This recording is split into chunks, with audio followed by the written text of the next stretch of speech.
Hey YouTubers, sorry I've been away so long. I have really had a lot on my plate with this house move and all that. It's been really really intense. I'm unpacked. I'm settled in. I'm pretty darn comfortable here, and but there is more and more things to do. I finally got the condo painted. And it's now I need to replace the carpets, and then I can turn that $450 cash drain every month to about a $500 or $600 cash influx, which will be a nice little change. Just the other day, I had to. I need to take out 2 trees because they are hazardous. And basically I managed to dig up $800 in cash, and I got a team of people in here to pull that giant cedar tree down, the one that was smashing into my gutters. And now it is on the ground and cut up and chipped up and spread around where I need it. I basically, cedar mulch, here let me show you out front. Cedar mulch is acidic, and basically it can it'll inhibit a lot of things from growing, but basically other things like blueberries and other evergreens, they're fine with it. So I spread the cedar mulch right here and along there and along here, along the grass line.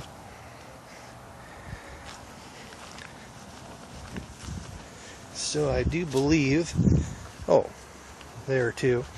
So basically what I'm going to do is, since it's acidic, I think I'm going to plant, next spring I'm going to plant blueberries out there.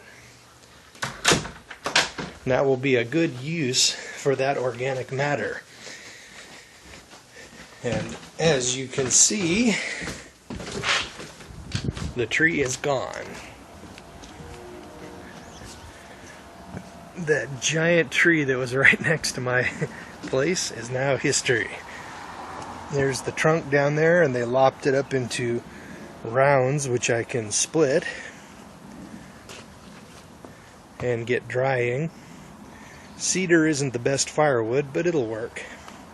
And the next one I have to do is this one that is like right over my deck. But it was farther away, and in a windstorm it might fall, but it probably won't destroy the house. That cedar, however, that was like way up there, it would have destroyed it. It would have wrecked this whole wing if it fell. And as you can see,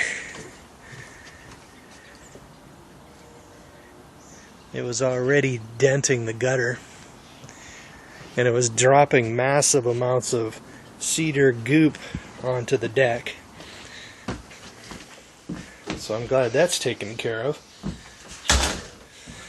So that's another thing down, and the list continues. So as you can see, my neighbors, they moved in about a week after me, or maybe 2 weeks after me, and they are coming from a 1-bedroom apartment. And as you can see, they're used to living in an apartment and not taking care of a place, kind of like me.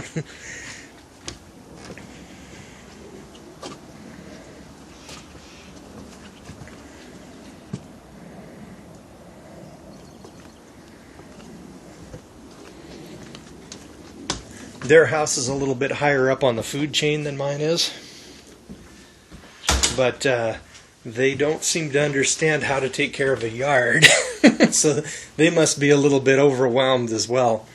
Beautiful deck, though. It's a little higher up off the ground. I would have loved to have a deck like that, but they paid like 200 and something thousand for their place, and I paid 160 for mine. So basically, I think that's a good thing. I found that if I run my mulching lawnmower over the fallen leaves in my yard, basically the lawn will have fertilizing. So basically it chops it up really fine, and they seem to drop right down into the grass, and they'll do things like that'll recycle the organic matter and make that make the trees produce again the next year. Recycling. Some people like to bag up their leaves and throw them away. Not me. My yard waste garbage can is always pretty much empty. I don't really throw much in there at all, really. So basically, that's it for the tree. So it sure is nice to have it gone, and now I'm going to save up, and because the guy was saying it would cost me about $1,600 to have the same thing done to that oak tree, and then I'll get it out of here, and that'll open up the sky a little bit, and I'll be able to get a garden going a little closer to the house.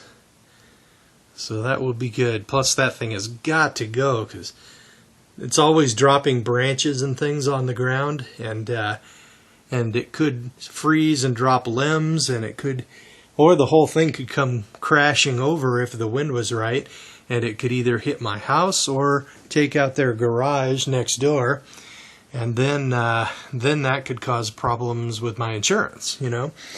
So it has got to go, and then I'll have a lot of area here really close to the house for a garden. Now those blackberries way over there at the end of the yard, that was where the garden was according to the neighbor, and they had a really good one supposedly.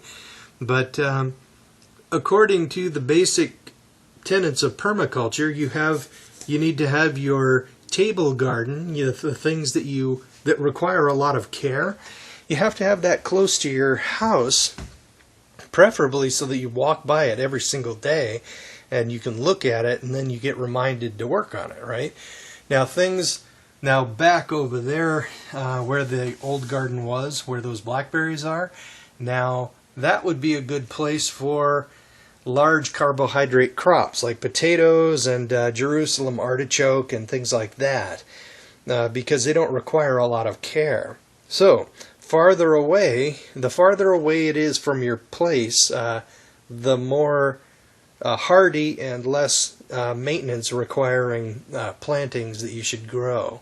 But the close-in stuff, that is where you need to put the things that you need to take care of every single day.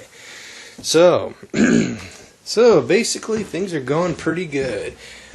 Oh, but by the way, the condo, all I need to do there is to get some carpet installed, and then it'll be ready for a renter.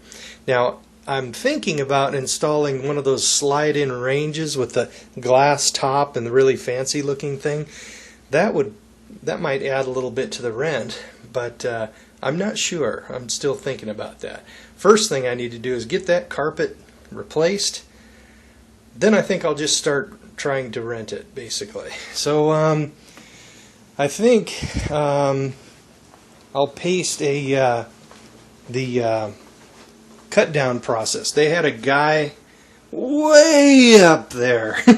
They had to hire somebody who was crazy, I think, because that guy was like way up in the air with a little loop around and the spikes, and climbed up there and was sawing the thing off, and at the very top he was hanging on to like a place that was probably that big around, maybe 5 inches around in diameter, and he was then chopping off the top. And dude, man, I have no problem with really closed in spaces. I can like squeeze into a little tight spot like between a cab of a truck and a transmission, and I can like exhale a little bit of my breath, right, so that my lungs kind of collapse. Then I could squeeze in there a little bit more and then do what I need to do, you know. But and that bothers a lot of people, but being way up in the air, that does bother me. So everybody has their own thing. So I guess I'll add the little video I took of the cut down process if anybody's curious. And I was surprised how cheap I could get that done, because I know I wouldn't do it for $800.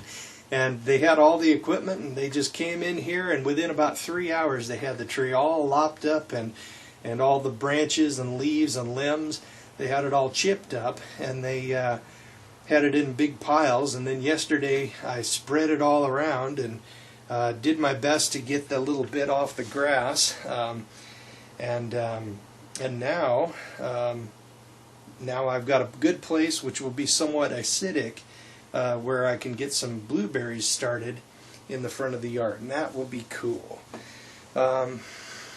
Alrighty, so that's about it for now, and I have got to go.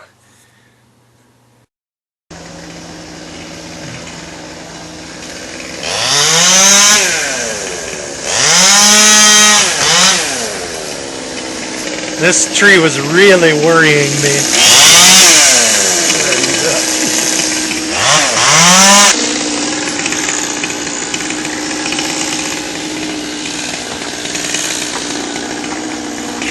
And can you believe I was thinking about getting spikes and trying to do this shit myself?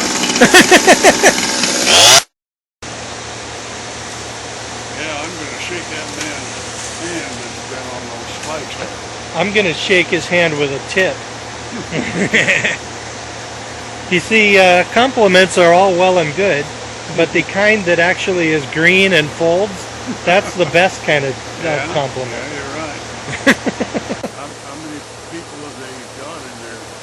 4, I believe. Okay, you're not going to try, are you going to try to tip all of them? Yeah. All right. You know it.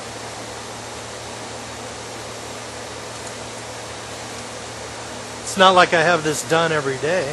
Well, true. Yeah.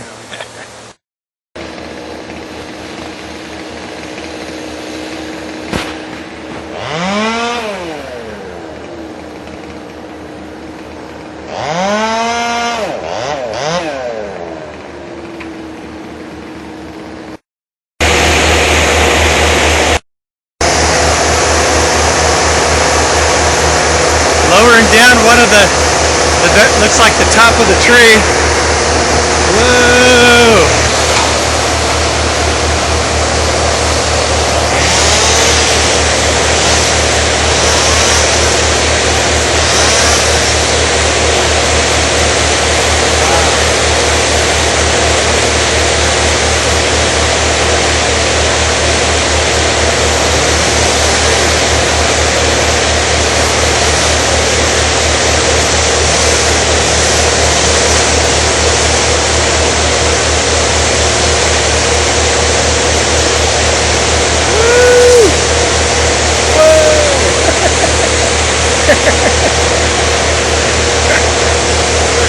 Whoa!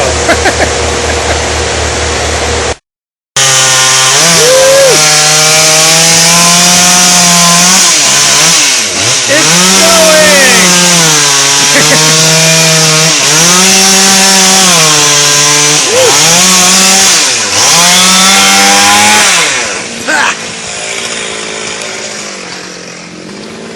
Thanks for bringing me back here, Dad. Huh?